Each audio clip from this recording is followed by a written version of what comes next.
Hey, Halloween's just around the corner, so I thought I'd make a couple of Halloween displays for my grandchildren.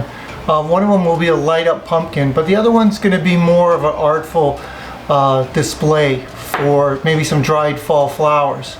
So let's get started.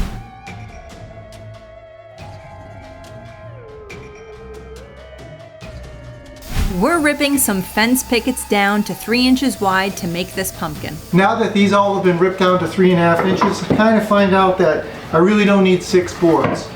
3 of them, or 5 of them, gives me about 18 inches wide and 24 inches tall, which is plenty for this planter pumpkin. Now the creative part comes to draw the pumpkin on the wood. Now that my drawing is all done, I'm going to turn around and use my router to give a little bit of a chamfer on the edge of this board to make it look a little bit more like a pumpkin.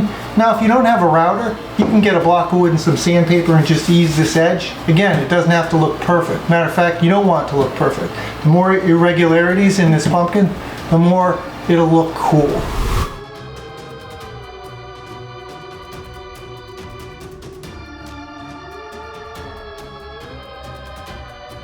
Once that was complete, we fastened the pickets together using glue and cleats.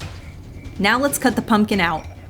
You'll notice we kept the base of the pumpkin square to aid with building the planter box.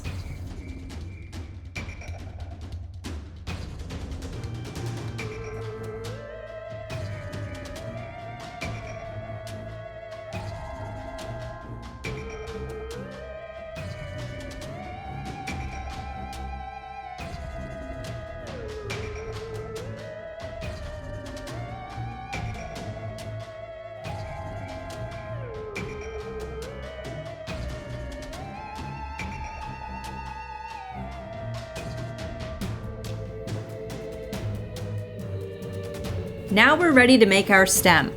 We got creative with it and just drew a whimsical stem, and we're cutting it out using our jigsaw. Not bad if I do say so myself. But we can level this up with some sanding and rounding over the edges with our router. Now it's time for my favorite part. We're nearing the end of this project, so let's make it come to life a little bit with some paint. Now I'm not going to tell anyone how to paint, but I will say blending some colors here really gives this pumpkin some character and dimension. Now that it's painted, let's start to add our flowers.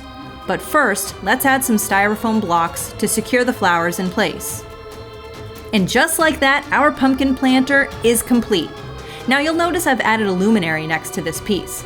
Stick around and we'll be posting a video shortly on how you too can build this solar-powered luminary for under just $10.